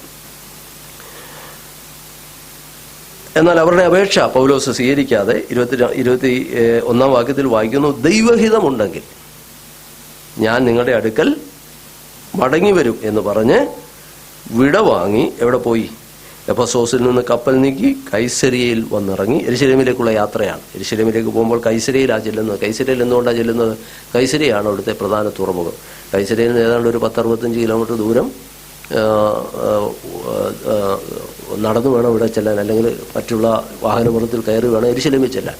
അങ്ങനെ കൈസരിയയിൽ വന്നാണ്, പോർട്ടിൽ വന്നിറങ്ങി, കപ്പലിൽ വന്നിറങ്ങി അവിടെ നിന്ന് യെരുശലേമിലേക്ക് ഉൾനാടിലൂടെ സഞ്ചരിച്ച് വേണം യെരുശലേമിൽ ചെല്ലാൻ. അങ്ങനെ കൈസരിയിൽ വന്നിറങ്ങി യെരുശലേമിലേക്ക് ചെന്നു, സഭയെ വന്ദനം ചെയ്തിട്ട് അന്ത്യോക്യയിലേക്ക് മടങ്ങിപ്പോയി. അപ്പോൾ യെരുശലേമിലാണ് സഭയുടെ മൂപ്പന്മാർ അല്ലെങ്കിൽ അന്നത്തെ അധ്യക്ഷന്മാർ എവിടെയാണ്. അപ്പോൾ അവിടെ ചെന്ന് ഈ വിവരങ്ങളെല്ലാം പ്രസ്താവിച്ചതിന് ശേഷം അദ്ദേഹം അന്ത്യോക്യയിലെ സഭയിൽ നിന്നാണ് പൗലോസ് പുറപ്പെട്ടു പോയ സ്ഥലത്ത് ചെന്ന് അവിടെ ചെന്ന് തന്നോടൊപ്പം കർത്താവ് കൂടെ ഇരുന്ന് ചെയ്ത പ്രവൃത്തികളെയൊക്കെ വിവരിച്ചും അവരെ ആ കാര്യങ്ങളൊക്കെ ഓർപ്പിച്ച് അവിടെ കുറേ കാലം താമസിച്ചതിന് ശേഷം അടുത്ത യാത്രയ്ക്ക് വേണ്ടി ഒരുങ്ങുന്ന വിവരണമാണ് നമുക്ക് 23 വാക്യം മുതൽ പൗലോസിൻ്റെ 3ാമത്തെ മിഷണറി യാത്ര ആരംഭിക്കുകയാണ്. ദൈവത്തിന് സ്തോത്രം. 23 വാക്യം വായിക്കുമ്പോൾ അവിടെ കുറേ നാൾ താമസിച്ച ശേഷം പുറപ്പെട്ട് ക്രമത്താലെ ഗലാത്യദേശത്തിലും ഫ്രുഗ്യയിലും സഞ്ചരിച്ച് ശിഷ്യന്മാരെ ഒക്കെയും ഉറപ്പിച്ചു. ഇവിടെ നമ്മൾ ആ സ്ഥലങ്ങളെക്കുറിച്ച് നോക്കിയാൽ ഈ 2ാമത്തെ മിഷണറി യാത്രയിൽ പോയ സ്ഥലങ്ങളെക്കുറിച്ചെല്ലാം നമുക്കവിടെ കാണുവാനായിട്ട് കഴിയുന്നുണ്ട്. 18ാം അധ്യായത്തിൽ അവിടെ എഴുതിയിരിക്കുന്ന വാക്യങ്ങൾ നമ്മൾ കണ്ടാൽ അത് കൊരിന്തിൽ നിന്ന് എഫെസോസിലോട്ട് വരുന്നു, കൈസരിയയിൽ വരുന്നു, യെരുശലേമിൽ വരുന്നു, പിന്നെ അന്ത്യോക്യയിൽ ചെല്ലുന്നു. അന്ത്യോക്യയിൽ നിന്ന് വീണ്ടും 3ാമത്തെ യാത്ര ആരംഭിക്കുമ്പോൾ എന്ത് ചെയ്യുന്നു? ഗലാത്യദേശത്തിൽ കൂടെ വീണ്ടും എഫെസോസിലേക്ക് ചെല്ലുന്നതായിട്ടാണ് നമുക്കവിടെ വായിക്കുവാനായിട്ട് കഴിയുന്നത്. മറ്റൊന്ന്, ആ സ്ഥലങ്ങളെക്കുറിച്ചുള്ള വിശദ വിവരണങ്ങൾ, ആ ഭാഗത്ത് പോയി സഞ്ചരിച്ച സ്ഥലങ്ങൾ മുഴുവനൊന്നും നമ്മൾ എടുത്തു പഠിച്ചാൽ അതെല്ലാം നമുക്കവിടെ കാണുവാനായിട്ട് കഴിയും. അതായത് 2ാമത്തെ മിഷണറി യാത്രയിൽ സഞ്ചരിച്ച പ്രധാന സ്ഥലങ്ങൾ സുറിയ, കിലിക്കിയ, ദർബ, ലുസ്ത്ര, ഇക്കോന്യ, പിസിദ്യൻ, അന്ത്യോക്യ, ഇവയെല്ലാം 1ാം യാത്രയിൽ സന്ദർശിച്ച സ്ഥലങ്ങൾ തന്നെയാണ്. 2ാം മിഷണറി യാത്രയിലും ഈ സ്ഥലങ്ങളെല്ലാം വീണ്ടും പൗലോസ് സന്ദർശിക്കുന്നുണ്ട്. ആദ്യം അവിടെ പോയിട്ടാണ് പിന്നെ പുതിയ സ്ഥലങ്ങളിലേക്ക് പോകാനായിട്ട് തുടങ്ങിയത്. പിന്നെ പോയ സ്ഥലങ്ങളാണ് ത്രോവാസ്, Philippi, തെസലോനിക്ക, ബെരോവ, Athena, Corinth, Ephesus, Caesarea, യെരുശലേം, ഒടുവിൽ അന്ത്യോക്യയിൽ വീണ്ടും മടങ്ങി വരുന്നു. ഇതാണ് 2ാമത്തെ മിഷണറി യാത്രയിൽ സഞ്ചരിച്ച സ്ഥലങ്ങളെല്ലാം. ഒറ്റ വാക്കിൽ പറഞ്ഞാൽ ഇത് നമുക്ക് കാണുവാനായിട്ട് കഴിയുന്നു. ഇനിയും ഈ 3ാമത്തെ യാത്രയിലെ ഒരു പ്രധാന സംഭവം കൂടെയാണ് 18ാം അധ്യായത്തിൽ രേഖപ്പെടുത്തിയിരുന്ന. ആ ഭാഗം കൂടെ ധ്യാനിച്ച് നമുക്ക് അവസാനിപ്പിക്കാം. 3ാമത്തെ യാത്രയിൽ ഞാൻ പറഞ്ഞാൽ ആദ്യം സഞ്ചരിച്ചതും 2ാമത് പോയ സ്ഥലങ്ങൾ തന്നെ വീണ്ടും പോകുന്നുണ്ട്. എന്തിനായിരിക്കാം പൗലോസ് അങ്ങനെ വീണ്ടും അവിടെ ചെല്ലുന്നത്? നമുക്കറിയാം, അന്ന് സുവിശേഷം അറിയിച്ച് ആ സ്ഥലങ്ങളിലൊക്കെ പോകുമ്പോൾ സഭകൾ ഉടലെടുക്കുന്നുണ്ട്. എന്നാൽ അവിടെയെല്ലാം പ്രതികൂല സാഹചര്യങ്ങളാണ്. പൗലോസ് പോയി കഴിയുമ്പോൾ, പൗലോസ് ഉള്ളപ്പോൾ തന്നെ പലയിടങ്ങളിൽ നമുക്കറിയാം കല്ലെറിയുന്ന അനുഭവങ്ങളുണ്ട്. യഹൂദന്മാർ ജനത്തെ കൂട്ടി അവർക്ക് വിരോധമായി എഴുന്നേൽക്കുന്ന സന്ദർഭമുണ്ട്. അപ്പോൾ അവിടെ പുതിയ വിശ്വാസികളാണ്. അപ്പോൾ അവരെ വിശ്വാസത്തിൽ ഉറപ്പിക്കുവാൻ വേണ്ടി വീണ്ടും അവരെങ്ങനെ ഇരിക്കുന്നു എന്നറിയാൻ വേണ്ടിയാണ് പൗലോസ് എന്ത് ചെയ്യുന്നത്? ഓരോ യാത്രയിലും വീണ്ടും പോയ സ്ഥലങ്ങളാണ് ആദ്യം പോകുന്നത്. അവിടെ നിന്നാണ് പുതിയ പുതിയ സ്ഥലങ്ങളിലേക്ക് പോകുന്നത്. അതുകൊണ്ടാണ് 23 എഴുതിയിരിക്കുന്നു, അവിടെ കുറേ നാൾ താമസിച്ച ശേഷം പുറപ്പെട്ട് ക്രമത്താലെ ഗലാത്യദേശത്തിലും ഫ്രുഗ്യയിലും സഞ്ചരിച്ച് ശിഷ്യന്മാരെയൊക്കെ ഉറപ്പിച്ചു. കൊണ്ട് ആ പദം അവിടെ ഉപയോഗിച്ചത് അവരെല്ലാം ഒന്നുകൂടെ ഉറപ്പിക്കുവാനായിട്ടാണ് വീണ്ടും ആ സ്ഥലങ്ങൾ സന്ദർശിച്ചത്. 24ാം വാക്യം വായിക്കുമ്പോൾ, അലക്സാന്ദ്രിയക്കാരനായി വാഗ്വൈഫവും തിരുവെഴുത്തുകളിൽ സാമർഥ്യവുമുള്ള അപ്പല്ലോസ് എന്ന് പേരുള്ള ഒരു യഹൂദൻ എഫെസോസിൽ എത്തി. അപ്പോൾ എഫെസോസിലെ ഒരു സംഭവമാണ് തുടർന്ന് എഴുതിയിരിക്കുന്നത്. എഫെസോസിൽ ചില ദീർഘനാളുകൾ പൗലോസ് ഉണ്ടായിരുന്നു. അവിടുത്തെ ഒരു സംഭവം അല്ലെങ്കിൽ അവിടെ ഒരു വ്യക്തി വന്നതിനെക്കുറിച്ച് ഇവിടെ എഴുതിയിരിക്കുകയാണ്. അത് ആ വ്യക്തിയുടെ പേര് അപ്പല്ലോസ് എന്നാണ്. ഈ അപ്പൊല്ലോസിനെ കുറിച്ച് നമ്മൾ പഠിക്കുമ്പോൾ 2-3 കാര്യങ്ങൾ പ്രധാനമായിട്ടും അവിടെ രേഖപ്പെടുത്തിയിട്ടുണ്ടെന്ന് നമുക്കവിടെ കാണുവാൻ കഴിയുന്നത്, അദ്ദേഹം അലക്സാന്ദ്രിയ എന്ന് പറയുന്ന സ്ഥലക്കാരനാണ്. അദ്ദേഹം വാഗ്വൈഭവവും തിരുവെഴുത്തുകളിൽ സാമർഥ്യവുമുള്ള എന്ന് പ്രത്യേകം പറഞ്ഞിരിക്കുന്നു. വാഗ്വൈഭവം എന്നുള്ളതിന് ഈ വാസ് എ ലേൺഡ് മാൻ, പഠിപ്പുള്ളൊരു മനുഷ്യനായിരുന്നു എന്ന് തന്നെയാണ് പറഞ്ഞിരിക്കുന്നത്. ഈ അലക്സാണ്ട്രിയ എന്ന് പറയുന്ന സ്ഥലം വന്ന് വിദ്യ അഭ്യസിക്കുന്നതിന് വളരെ പ്രസിദ്ധമായ സ്ഥലമായിരുന്നു. തന്നെയുമല്ല, യേശുവിൻ്റെ സമകാലീനനായി അറിയപ്പെടുന്ന ഒരാളായിരുന്നു ഫിലോ എന്ന് പറയുന്നൊരു ജ്ഞാനിയായൊരു മനുഷ്യൻ, ഒരു തത്വജ്ഞാനിയായിരുന്നു ഫിലോ. അത് യേശു ക്രിസ്തുവിൻ്റെ അതേ കാലഘട്ടത്തിൽ ജീവിച്ചിരുന്ന ആളായിരുന്നു എന്നാണ് പറയുന്നത്. ഫിലോ എന്ന് പറയുന്ന ഒരാൾ. അപ്പോൾ അദ്ദേഹത്തിൻ്റെ അതുപോലെ തന്നെ ഈ അലക്സാണ്ട്രിയയ്ക്ക് മറ്റൊരു പ്രത്യേകതയുണ്ട്. ഈ അലക്സാണ്ട്രിയയിലാണ് എബ്രായ ഭാഷയിലായിരുന്നല്ലോ പഴയ നിയമം എഴുതപ്പെട്ടിരുന്നത്. പഴയ നിയമം എഴുതപ്പെട്ടിരുന്നത് എബ്രായ ഭാഷയിലാണ്. ആ എബ്രായ ഭാഷ യഹൂദന്മാർക്ക് മാത്രമേ പരിചയമുള്ളൂ, അല്ലെങ്കിൽ യഹൂദന്മാർക്കാണല്ലോ എബ്രായ ഭാഷ. എന്നാൽ കുറേ കഴിഞ്ഞപ്പോൾ ജാതികളുടെ ഇടയിൽ പ്രബലമായ ഭാഷ, അല്ലെങ്കിൽ പുതിയ നിയമ കാലഘട്ടമായപ്പോൾ ഗ്രീക്ക് ഭാഷയാണ് യവനായ സംസ്കാരത്തിൻ്റെ ഭാഗമായി ഗ്രീക്ക് ഭാഷകൾ അന്നത്തെ എല്ലാ പൗലോസ് സഞ്ചരിച്ച സ്ഥലങ്ങളിലെല്ലാം പൊതുവായി നമ്മളിന്ന് ഇംഗ്ലീഷ് പൊതുവിൽ ഉപയോഗിക്കുന്ന പോലെ പൊതുവിൽ ഉപയോഗിച്ചിരുന്ന ഭാഷയെന്ന് പറയുന്നത് ഗ്രീക്കായിരുന്നു. മറ്റ് പ്രാദേശിക ഭാഷകളുണ്ടെങ്കിലും ഗ്രീക്ക് ഒരുമാതിരിപ്പെട്ട എല്ലാവർക്കും അറിയാവുന്ന ഭാഷയായിരുന്നു. പ്രാദേശിക ഭാഷകൾ കൂടാതെ കോമൺ ആയിട്ട് ഉപയോഗിച്ചിരുന്ന ഭാഷ ഗ്രീക്ക് ഭാഷയായിരുന്നു. അപ്പോൾ ഈ പഴയ നിയമം എബ്രായ ഭാഷയിലുള്ളതെല്ലാം യഹൂദന്മാർക്ക് നല്ലപോലെ അറിയാമെങ്കിലും പുതിയ ആളുകൾ അല്ലെങ്കിൽ അതിന് ശേഷം വന്ന ആളുകൾക്കൊക്കെ അറിയാനായിട്ട് ഗ്രീക്കിലേക്ക് ആദ്യമായിട്ട് പഴയ നിയമം തർജ്ജിമ ചെയ്തത്, അതിനാണ് സെപ്റ്റുവജൻ്റ് എന്ന് പറയുന്നത്. സെപ്റ്റുവജൻ്റ് എന്ന് പറഞ്ഞാൽ പഴയ നിയമത്തിൻ്റെ ഗ്രീക്ക് പരിവർത്തനത്തിനാണ് സെപ്റ്റുവജൻ്റ് എന്ന് പറയുന്നത്. അത് ചെയ്ത സ്ഥലം ഈ അലക്സാണ്ട്രിയയാണ്. അതെന്ന് പറയാൻ വേണ്ടി അത് പറയുന്നത്. അപ്പോൾ ഈ അലക്സാണ്ട്രിയയിൽ വെച്ചാണ് ക്രിസ്തുവിന് മുമ്പ് ഏതാണ്ട് കുറേ വർഷങ്ങൾക്ക് മുമ്പാണ് ആദ്യമായിട്ട് ഈ പഴയ നിയമം ഗ്രീക്ക് ഭാഷയിലേക്ക് തർജ്ജിമ ചെയ്ത സ്ഥലം അലക്സാണ്ട്രിയ. അപ്പോൾ അത്രയ്ക്ക് വിദ്യാസമ്പന്നരായ ആളുകൾ അവിടെ ഉണ്ടായിരുന്നു. അങ്ങനെയാണ്. അപ്പോൾ അവിടെ നിന്ന് വന്ന ഒരാളാണ് ഈ അപ്പൊല്ലോസ്. അപ്പം സ്വാഭാവികമായി അപ്പൊല്ലോസ് വളരെ പഠിപ്പുള്ളൊരു മനുഷ്യനായിരുന്നു. അതുകൊണ്ടാണ് അവിടെ എഴുതിയിരിക്കുന്നത്, അവൻ വാഗ്ഭയവും തിരുവെഴുത്തുകളിൽ സാമർഥ്യവുമുള്ള അപ്പൊല്ലോസ് എന്ന് പേരുള്ളൊരു യഹൂദൻ എഫെസോസിലെത്തി. അപ്പോൾ ഈ അപ്പൊല്ലോസിനെ കുറിച്ച് 3 കാര്യങ്ങൾ അവിടെ പറഞ്ഞിട്ടുണ്ട്. ഒന്ന്, അദ്ദേഹം പഠിപ്പുള്ള മനുഷ്യനായിരുന്നു, വാഗ്വൈഭവമുള്ള മനുഷ്യനായിരുന്നു. ഞാൻ പറഞ്ഞല്ലോ പഴയ നിയമത്തിൻ്റെ ഗ്രീക്ക് പരിഭാഷ. അപ്പോൾ ഈ അപ്പൊല്ലോസിനെ കുറിച്ച് വേറൊരു ചിന്തയും കൂടെയുണ്ട്. നമുക്ക് പുതിയ നിയമത്തിൽ എബ്രായ ലേഖനം ആരാണ് എഴുതിയതെന്ന് ചോദിച്ചാൽ, എബ്രായ ലേഖനം നമ്മുടെ ബൈബിളിൽ എബ്രായർക്ക് എഴുതിയ ലേഖനമെന്ന് മാത്രമേ എഴുതിയിട്ടുള്ളൂ. ഇല്ലേ? നമ്മൾ സാധാരണ പൗലോസാണ് എഴുതിയതെന്ന് പൊതുവെ വിശ്വസിക്കപ്പെടുന്നു, അല്ലെങ്കിൽ പറയാറുണ്ടെങ്കിലും നിങ്ങൾ മലയാളത്തിൽ നോക്കിയാൽ എബ്രായ ലേഖനത്തിൻ്റെ ലേഖനകർത്താവിൻ്റെ തലക്കെട്ടി കൊടുത്തിട്ടില്ല. എബ്രായർക്ക് എഴുതിയ ലേഖനമെന്ന് മാത്രമേ എഴുതിയിട്ടുള്ളൂ. അതെന്തുകൊണ്ടാണെന്ന് ചോദിച്ചാൽ അതിൻ്റെ എഴുത്തുകാരനെക്കുറിച്ച് തർക്കമുണ്ട്. അതുകൊണ്ടാണ് പണ്ഡിതന്മാരുടെ ഇടയിൽ ഇതുവരെ അത് ഇന്ന ആളാണ് എഴുതിയതെന്ന് നമുക്ക് പറയത്തക്കവണ്ണമുള്ളൊരു തെളിവില്ല. എന്നാൽ മാർട്ടിൻ ലൂതർ പറഞ്ഞത് ഈ അപ്പൊല്ലോസാണ് എബ്രായ ലേഖനം എഴുതിയതെന്നാണ്. അത് ഒരു അഭിപ്രായമാണ്. അപ്പോൾ ലൂതറാണ് ആദ്യമായിട്ട് പറഞ്ഞത് ഈ അപ്പൊല്ലോസാണ് എബ്രായ ലേഖനം എഴുതിയതെന്നാണ്. അങ്ങനെ ഒരു ചിന്തയും കൂടെ ഉണ്ട്. അപ്പോൾ ഇതൊക്കെ നമ്മൾ ദൈവം പഠിക്കുന്നതുകൊണ്ട് ഓർപ്പിക്കുന്നേ ഉള്ളൂ. അപ്പോൾ എബ്രായ ലേഖനം പുതിയ നിയമത്തിൽ നിങ്ങൾ വായിച്ചിട്ടുള്ളതെന്ന് എനിക്കറിയാം. അവിടെ തലക്കെട്ടിൽ പൗലോസ് എബ്രായർക്ക് എഴുതിയ ലേഖനമൊന്നും അവിടെ എഴുതിയിട്ടില്ല. അതിൻ്റെ കാരണം എബ്രായ ലേഖനമെന്ന് എഴുതിയിട്ടുള്ളൂ. സാധാരണ നിങ്ങൾ കേൾക്കുന്നിടത്ത് ഇനി ശ്രദ്ധിച്ചോണം, ഒരുമാതിരി പറയുന്നവരല്ല എബ്രായർക്ക് എഴുതിയ ലേഖനമെന്നേ സാധാരണ പറയാറുള്ളൂ. കാരണം ആ ലേഖനത്തിൻ്റെ എഴുത്തുകാരനെക്കുറിച്ച് ഒരു തീർപ്പ് നമുക്ക് കൽപ്പിക്കാൻ കഴിയാത്തത് കൊണ്ടാണ്. എന്നാൽ നല്ലൊരു കൂട്ടരും അത് പൗലോസിൻ്റെ തന്നെയാണ് എന്ന് വിശ്വസിക്കുന്നവരുമുണ്ട്. പോകട്ടെ, നമ്മുടെ എഴുത്തുകാരനെ സംബന്ധിച്ച് ആ നിലയിൽ അഭിപ്രായ വ്യത്യാസമുള്ളതുകൊണ്ട് അതിനകത്ത് സന്ദേശങ്ങൾക്കൊന്നും മാറ്റമില്ലല്ലോ. അപ്പോൾ ഒരു കാര്യം ഓർക്കുക, അപ്പോൾ ഇങ്ങനെ അപ്പൊല്ലോസാണ് എബ്രായ ലേഖനം എഴുതിയെന്നൊരു ചിന്താഗതി ലൂതർ ആണ് അങ്ങനെ പറഞ്ഞത്. അപ്പോൾ രണ്ടാമത്, ഈ അപ്പൊല്ലോസിനെ കുറിച്ച് പറഞ്ഞിരിക്കുന്ന ഒരു കാര്യം അവിടെ എഴുതിയിരിക്കുന്നത് നിങ്ങൾ നോക്കിയാൽ എൻ്റെ അടുത്ത വാക്യത്തിൽ നമ്മൾ കാണുന്നു, കർത്താവിൻ്റെ മാർഗത്തിൽ ഉപദേശം ലഭിച്ചവനായിരുന്നു എന്ന് എഴുതിയിട്ടുണ്ട്.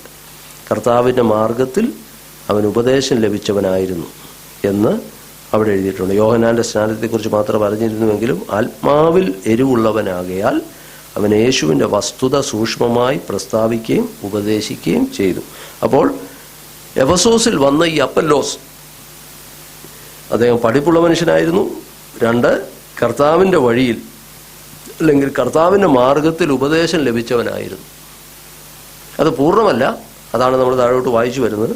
എന്നാൽ കർത്താവിൻ്റെ മാർഗത്തെക്കുറിച്ച് ഉപദേശം ലഭിച്ച ഒരു വ്യക്തിയായിരുന്നു ആര്? അപ്പല്ലോസ്. ആത്മാവിലെരിവുള്ളവനായിരുന്നു. നമ്മൾ റോമാലേഖനം 12-ാം അധ്യായത്തിൽ അതിൻ്റെ 11-ാം വാക്യത്തിൽ ഉത്സാഹത്തിൽ മടുപ്പില്ലാതെ ആത്മാവിൽ എരിവുള്ളവരായി, അതേ പദം തന്നെയാണ്, എരിവുള്ളവനായി. അപ്പോൾ വളരെ ഉത്സാഹിയായ ഒരു മനുഷ്യനായിരുന്നു അപ്പല്ലോസ്. അപ്പോൾ താൻ അറിഞ്ഞ യേശുവിൻ്റെ മാർഗത്തെക്കുറിച്ച് അറിഞ്ഞ സത്യങ്ങൾ എല്ലാം പൂർണ്ണമായിട്ട് അറിഞ്ഞില്ല. അതാണ് നമ്മളിവിടെ വായിക്കാൻ വരുന്നത്. പൂർണ്ണമായിട്ട് തനിക്ക് അറിയത്തില്ലായിരുന്നു. എന്നാൽ യേശുവിൻ്റെ മാർഗത്തെക്കുറിച്ച് തനിക്ക് അറിയാവുന്ന കാര്യങ്ങൾ ഏറ്റവും ഉത്സാഹത്തോടെ ഈ എഫെസോസിൽ വന്ന് അപ്പല്ലോസ് പ്രസംഗിക്കാൻ തുടങ്ങി. അങ്ങനെ പ്രസംഗിക്കുമ്പോൾ അവിടെ എഴുതിയിരിക്കുന്നത് ഇങ്ങനെയാണ്: ആത്മാവിൽ എരിവുള്ളവനാകിയാൽ അവൻ യേശുവിൻ്റെ വസ്തുത സൂക്ഷ്മമായി പ്രസ്താവിക്കുകയും ഉപദേശിക്കുകയും ചെയ്തു. എന്നാൽ മൂന്നാമത് ഈ അപ്പല്ലോസിനെ കുറിച്ച് പറഞ്ഞൊരു കാര്യമുണ്ട്. ഇത്രയും വാഗ്വൈഭവം ഉണ്ടെങ്കിലും ആത്മാവിൽ എരിവുള്ള മനുഷ്യനാണെങ്കിലും അദ്ദേഹത്തിൻ്റെ ഒരു കുറവ് അവിടെ പറയുന്നുണ്ട്. അതെന്താണെന്നറിയാമോ? യോഹന്നാൻ്റെ സ്നാനത്തെക്കുറിച്ച് മാത്രം അറിഞ്ഞിരുന്നു. നോക്കിയേ, അങ്ങനെ എഴുതിയിട്ടുണ്ട് അല്ലേ? യോഹന്നാൻ്റെ സ്നാനത്തെക്കുറിച്ച് മാത്രമേ അറിയത്തുള്ളായിരുന്നു. അപ്പോൾ 1, പഠിപ്പുള്ള മനുഷ്യനാണ്. 2, യേശുവിൻ്റെ മാർഗത്തെക്കുറിച്ച് ഉപദേശം ലഭിച്ച ആളാണ്. എന്നാൽ മൂന്നാമത് പറയുന്നു, യോഹന്നാൻ്റെ സ്നാനത്തെക്കുറിച്ച് മാത്രമേ അറിഞ്ഞിരുന്നുള്ളൂ. യോഹന്നാനെ കുറിച്ച് നമുക്കറിയാം. ആരാണ് ഈ യോഹന്നാൻ? യേശുക്രിസ്തുവിന് മുന്നോടിയായി വന്ന യോഹന്നാനെ കുറിച്ച് അവിടെ പറയുന്നു. അപ്പോൾ യേശുക്രിസ്തുവിന് മുന്നോടിയായി വന്ന യോഹന്നാൻ സ്നാപകൻ പ്രസംഗിച്ച സ്നാനം ഏതായിരുന്നു? മാനസാന്തര സ്നാനമായിരുന്നു. അപ്പോൾ അവിടെ നമുക്ക് മനസ്സിലാക്കുവാൻ കഴിയുന്നത് ആ മാനസാന്തര സ്നാനത്തെക്കുറിച്ച് മാത്രമേ തനിക്ക് അറിവുണ്ടായിരുന്നുള്ളൂ. അപ്പോൾ യേശുവിനെക്കുറിച്ചും യേശുവിൻ്റെ മാർഗത്തെക്കുറിച്ചും അറിയാമെന്ന് പറയുന്നു, പഠിപ്പുള്ള വ്യക്തിയായിരുന്നു എന്ന് പറയുന്നു. അപ്പോൾ തന്നെ തൻ്റെ പ്രസംഗത്തിൽ അല്ലെങ്കിൽ തൻ്റെ അറിവിൻ്റെ പരിമിതിയെക്കുറിച്ചും നമുക്ക് ഇവിടെ ലൂക്കോസ് രേഖപ്പെടുത്തിയിരിക്കുകയാണ്. അദ്ദേഹത്തിന് യോഹന്നാൻ്റെ സ്നാനത്തെക്കുറിച്ച് മാത്രമേ അറിയുകയുള്ളായിരുന്നുവെന്ന് ഇവിടെ ലൂക്കോസ് പ്രത്യേകമായിട്ട് എടുത്തു പറയുകയാണ്. ഈ 3 കാര്യങ്ങളാണ് അപ്പല്ലോസിനെ കുറിച്ച് പറഞ്ഞത്. ആ വ്യക്തിയെ ഒരു കുടുംബം നമ്മളിവിടെ കാണുന്നത് പ്രിസ്കില്ലയും അക്വിലാസും അവരെന്ത് ചെയ്യുകയാണ്? ആ അപ്പല്ലോസിനെ അടുത്ത വാക്യത്തിൽ ഇങ്ങനെ അവൻ പള്ളിയിൽ പ്രാഗൽഭ്യത്തോടെ പ്രസംഗിച്ചു തുടങ്ങിയപ്പോൾ തനിക്കറിയാവുന്ന കാര്യങ്ങൾ പ്രസംഗിക്കുകയാണ്. പൂർണ്ണമല്ല. സ്നാനത്തെക്കുറിച്ച് പറഞ്ഞാൽ യോഹന്നാൻ്റെ സ്നാനത്തെക്കുറിച്ച് അറിയത്തുള്ളൂ. യേശുവിൻ്റെ മാർഗത്തെക്കുറിച്ച് പ്രസംഗിക്കുന്നുണ്ട്. പക്ഷേ നമുക്കറിയാം, കർത്താവിൻ്റെ മാർഗത്തെക്കുറിച്ച് പ്രസംഗിക്കുമ്പോൾ ക്രിസ്തീയ സ്നാനത്തിൻ്റെ പ്രാധാന്യം എന്നാണ് നമുക്കറിയാം. അപ്പോൾ അത് പറയുന്നില്ല അല്ലെങ്കിൽ അത് അറിയത്തില്ലെന്ന് പറഞ്ഞാൽ നമുക്കറിയാം ആ പ്രസംഗത്തിൻ്റെ പോരായ്മ എത്രമാത്രമാണെന്ന് നമുക്ക് മനസ്സിലാക്കാവുന്നേ ഉള്ളൂ. എന്നാൽ പ്രാഗൽഭ്യത്തോടെ ഉത്സാഹത്തോടെ നിൽക്കുന്ന ഒരു മനുഷ്യനായിരുന്നു ആര്? അപ്പല്ലോസ്. അങ്ങനെ ഇരിക്കുമ്പോൾ അവിടെ വായിക്കുന്ന ഒരു കാര്യം, അക്വിലാസും പ്രിസ്കില്ലയും അവൻ്റെ പ്രസംഗം കേട്ടാറേ. നോക്കി, അവനെ ചേർത്തുകൊണ്ട് ദൈവത്തിൻ്റെ മാർഗം അധികം സ്പഷ്ടമായി അവന് തെളിയിച്ചു കൊടുത്തു. അപ്പോൾ ദൈവം അവിടെ ഒരു കുടുംബത്തെ ഒരുക്കുകയാണ്. അക്വിലാസ്, പ്രിസ്കില്ല ഇവരെ ഈ എഫെസോസിൽ വിട്ടിട്ടാണ് പൗലോസ് പോയത്. അപ്പോൾ ദൈവത്തിനൊരു ഉദ്ദേശമുണ്ടെന്ന് പറയുന്ന പോലെ ദൈവത്തിന് ഒരു ഉദ്ദേശമുണ്ടായിരുന്നു. ഇവരിങ്ങനെ ഈ നല്ല വാഗ്വൈഭവത്തോട് പ്രസംഗിക്കുന്ന, പള്ളിയിൽ വന്ന യഹൂദന്മാരോടൊക്കെ യേശുവിൻ്റെ മാർഗത്തെക്കുറിച്ച് പ്രസംഗിക്കുന്നു. പക്ഷെ അത് പൂർണ്ണമല്ല. ഈ അപ്പല്ലോസിനെ കണ്ടപ്പോൾ ഈ കുടുംബം എന്ത് ചെയ്യുകയാണ്? അവനെ വീട്ടിൽ കൊണ്ടുപോയി. വാ നമുക്ക് പോവാം, ഒരു നേരം ഭക്ഷണം കഴിക്കാമെന്നൊക്കെ പറഞ്ഞായിരിക്കും കൊണ്ടുവന്നു. വീട്ടിൽ ചേർത്ത് എന്ത് ചെയ്തു? അവനെ ദൈവത്തിൻ്റെ മാർഗം അധികം സ്പഷ്ടമായി. അപ്പോൾ എന്താണ് അവിടെ അധികം പറഞ്ഞു കൊടുത്തതെന്ന് എഴുതിയിട്ടില്ല. നമുക്ക് ചിന്തിക്കാവുന്നേ ഉള്ളൂ. യോഹന്നാൻ്റെ സ്നാനത്തെക്കുറിച്ച് അറിയത്തുള്ളായിരുന്നു. അപ്പോൾ നിശ്ചയമായിട്ടും അധികം പറഞ്ഞു കൊടുത്തത് എന്തായിരിക്കും? യേശുക്രിസ്തുവിൻ്റെ നാമത്തിലുള്ള അല്ലെങ്കിൽ പിതാവിൻ്റെയും പുത്രൻ്റെയും പരിശുദ്ധാത്മാവിൻ്റെ നാമത്തിലുള്ള സ്നാനം. അപ്പോൾ അതിനെക്കുറിച്ച് വേദചിന്തകന്മാർ പറയുന്നത്, യോഹന്നാൻ സ്നാപകൻ നമുക്കറിയാം ന്യായപ്രമാണത്തിൻ്റെ ഒടുവിൽ വന്ന വ്യക്തിയാണ്. ന്യായപ്രമാണത്തിൻ്റെ ഒടുവിലത്തെ കണ്ണിയാണ്.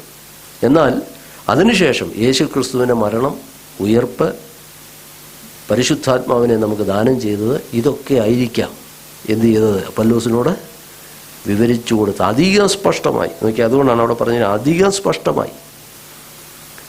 25 തൻ്റെ പ്രസംഗത്തെക്കുറിച്ച് പറഞ്ഞിരിക്കുന്നത് താൻ അറിയുന്ന കാര്യങ്ങളൊക്കെ യേശുവിൻ്റെ വസ്തുത സൂക്ഷ്മമായി പ്രസ്താവിക്കുകയും ഉപദേശിക്കുകയും ചെയ്ത വ്യക്തിയാണ് ആര്?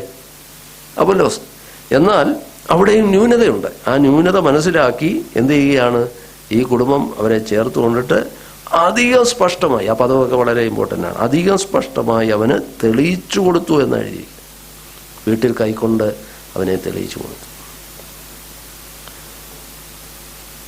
അവിടെ ഈ നമ്മളൊരു ഒരാളെ കറക്റ്റ് ചെയ്യാനായിട്ട് ശ്രമിക്കുന്ന ഒരു വിധത്തെക്കുറിച്ച് ഇവിടെ നിന്ന് പറയാറുണ്ട്. ഈ ഒരാളെ നമുക്ക് ദൈവവചനത്തിൻ്റെ ഉപദേശത്തിലായിരുന്നാലും അല്ലെങ്കിൽ മറ്റേത് വിഷയത്തിലായിരുന്നാലും ഒരാളെ നമ്മൾ കറക്റ്റ് ചെയ്യുമ്പോൾ പൊതുവിൽ അങ്ങനെ ശാസിക്കുന്നതിലും പേഴ്സണലായിട്ട് അദ്ദേഹത്തെ ചെന്ന് കണ്ട് ഇപ്പോൾ ഇതൊരു നല്ല സ്വീകാര്യമായ മാർഗമാണെന്ന് ചിലർ പറയാറുണ്ട്.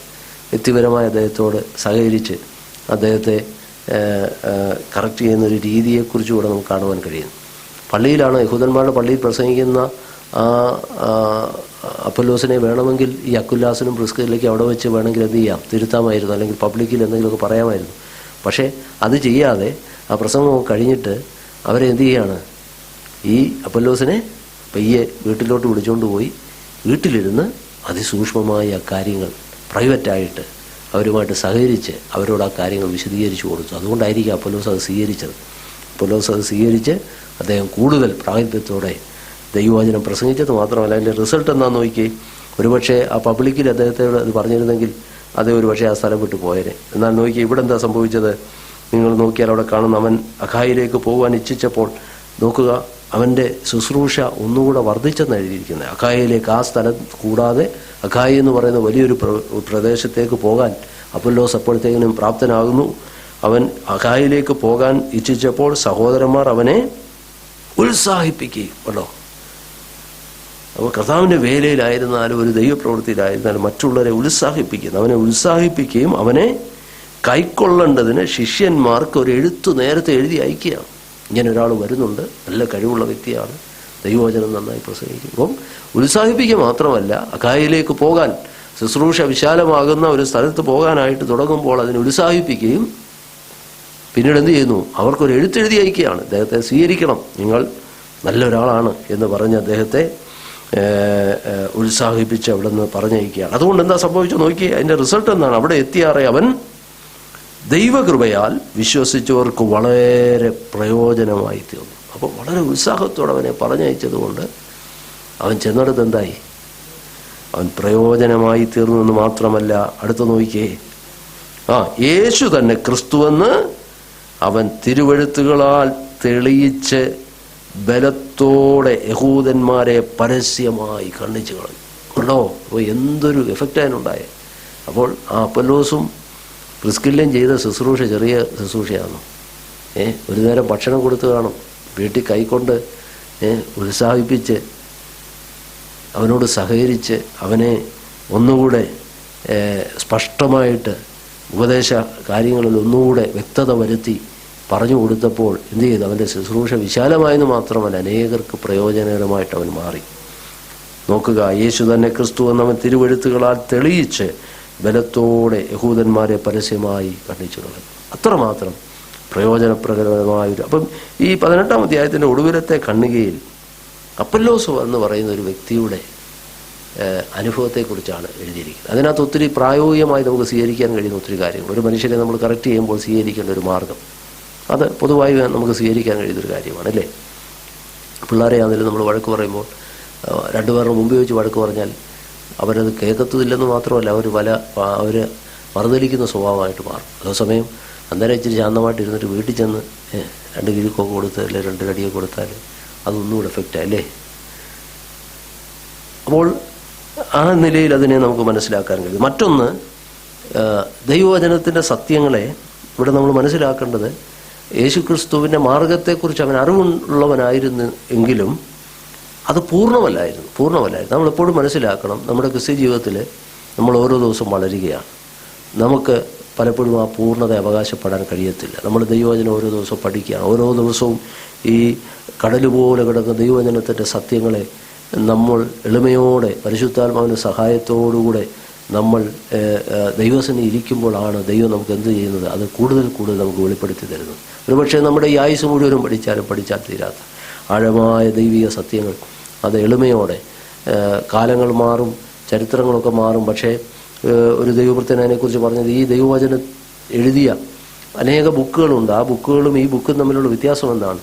എഴുതിയ എഴുത്തുകാരെല്ലാം എന്ത് ചെയ്തു? അവരുടെ ബുക്കുകളൊക്കെ ഇന്ന് ലോകത്തിലുണ്ട്, പക്ഷേ എഴുത്തുകാരെല്ലാം മരിച്ചുപോയി, അല്ലേ? എഴുത്തുകാരെല്ലാം മരിച്ചുപോയി. അപ്പോൾ അന്ന് ആ എഴുതിയ വ്യക്തി ഏത് ഉദ്ദേശത്തോടാണ് എഴുതിയതെന്ന് ഒരുപക്ഷെ നമുക്ക് പൂർണ്ണമായിട്ട് മനസ്സിലാക്കാൻ കഴിയത്തില്ല. നമ്മളൊരു എഴുത്തെഴുത്ത് വായിക്കുമ്പോൾ കാര്യം ആ എഴുത്തിലെ വിവരങ്ങൾ നമുക്കറിയാമെങ്കിലും ആ എഴുതിയ ആളിൻ്റെ ഉദ്ദേശം, ആ എഴുതിയ ആൾ നമുക്ക് പറഞ്ഞു തരുന്നത് പോലെ ഒരിക്കലും ആ അർത്ഥം നമുക്ക് പൂർണ്ണമായി മനസ്സിലാക്കാൻ ഒരു പക്ഷേ കഴിഞ്ഞെന്ന് വരത്തില്ല. എന്നാൽ ദൈവവചനത്തിൻ്റെ പ്രത്യേകതയോ, ഇതെഴുതിയത് ദൈവത്തിൻ്റെ പരിശുദ്ധാത്മാവാണ്. ആ പരിശുദ്ധാത്മാവ് ഇന്നും നമ്മുടെ കൂടെയുണ്ട്. അതുകൊണ്ടാണ് പ്രാർത്ഥനയോടെ നമ്മൾ ദൈവസന്നിധി ഇരുന്നാൽ ദൈവവചനത്തിന് സത്യങ്ങൾ നമുക്കിന്നും പരിശുദ്ധാത്മാവ് ഗ്രഹിപ്പിച്ചു തരും. അതാണ് അതിൻ്റെ പ്രത്യേകത. അപ്പോൾ ഇവിടെ ന്യൂനതയുണ്ട്. താൻ വാഗ്വൈഭവമുള്ളവനാണ്, യേശുവിൻ്റെ മാർഗത്തെക്കുറിച്ച് ഉപദേശം ലഭിച്ചവനാണ്, ഉത്സാഹിയാണ്, ആത്മാവിൽ എരിവുള്ളവനാണ്. പക്ഷേ നാം എപ്പോഴും മനസ്സിലാക്കണം, നമ്മൾ ആരല്ല, പൂർണ്ണരല്ല. ദൈവവചനത്തിൽ എപ്പോഴും അതിനുവേണ്ടി പഠിക്കുവാനും അത് ഗ്രഹിക്കുവാനും ദൈവസന്നിധി ഇരിക്കുവാനുള്ള ഒരു വലിയ ആഹ്വാനം കൂടെ നമുക്ക് ഈ അങ്ങനെ നമ്മൾ നമ്മെ തന്നെ സമർപ്പിച്ചാൽ അനേകർക്ക് പ്രയോജനമുള്ളവരാക്കി ദൈവം നമ്മെ മാറ്റുമെന്നുള്ളതും, ഒരുപക്ഷെ അപ്പൊല്ലോസ് ആ ഒരു ശിക്ഷണത്തിന് വിധേയനായിരുന്നില്ല എങ്കിൽ ഈ അഖായയിലേക്കുള്ള യാത്രയും മുടങ്ങുമായിരുന്നു, അനേകർക്ക് ഒരുപക്ഷെ പ്രയോജനമായി തീരാൻ കഴിയാതെ വരുമായിരുന്നു. എന്നാൽ ദൈവസന്നിധി തന്നെ വിധേയപ്പെടുത്തി കൊടുത്തു. അക്വിലാസും പ്രിസ്കില്ലയും പറഞ്ഞു കൊടുത്ത കാര്യങ്ങൾ അവൻ ഗ്രഹിച്ചത് നിമിത്തമായി കുറേ കൂടെ ആഴമായി ദൈവത്തെ അറിയുവാൻ, ദൈവത്തിൻ്റെ വചനത്തെ അറിയുവാനും അനേകർക്ക് അവിടെ എഴുതിയിരിക്കുന്നത് ദൈവകൃപയാൽ വിശ്വസിച്ചവർക്ക് വളരെ പ്രയോജനമായെന്നാണ്. അപ്പോൾ ഇന്നുള്ളതിനേക്കാൾ വളരെ പ്രയോജനകരമായൊരു നിലയിൽ കർത്താവിന് വേണ്ടി നിലകൊള്ളുവാൻ നമ്മെയും സഹായിക്കുന്നത് ദൈവവചനത്തോടുള്ള നമ്മുടെ വിധേയത്വവും ദൈവിക ശിക്ഷണത്തോടുള്ള നമ്മുടെ വിധേയത്വവുമാണെന്നുള്ള കാര്യം ഈ വചനം നമ്മെ ഓർപ്പിക്കുന്നു. ദൈവം നമ്മെ അതിന് സഹായിക്കട്ടെ. നമുക്ക് ലഭിക്കുന്ന അവസരങ്ങളെല്ലാം കർത്താവിൻ്റെ സന്നിധിയിലാണിരുന്ന് ദൈവകൃപയിൽ ആശ്രയിച്ച് കർത്താവിൽ നമ്മൾ വിധേയപ്പെടുമ്പോൾ, ദൈവവചനത്തിന് നമ്മൾ വിധേയപ്പെടുമ്പോൾ അധികം കർത്താവിന് പ്രയോജനമുള്ളവരായി നമ്മെ മാറ്റി തീർക്കുന്ന ദൈവിക സന്ദേശവും നമുക്ക് ഇതിൽ നിന്ന് മനസ്സിലാക്കുവാനായിട്ട് കഴിയുന്നു. നമ്മുടെ കണ്ണുകളെ വീണ്ടും അടയ്ക്കാം. നമുക്ക് ദൈവത്തിലേക്ക് പ്രാർത്ഥിക്കാം.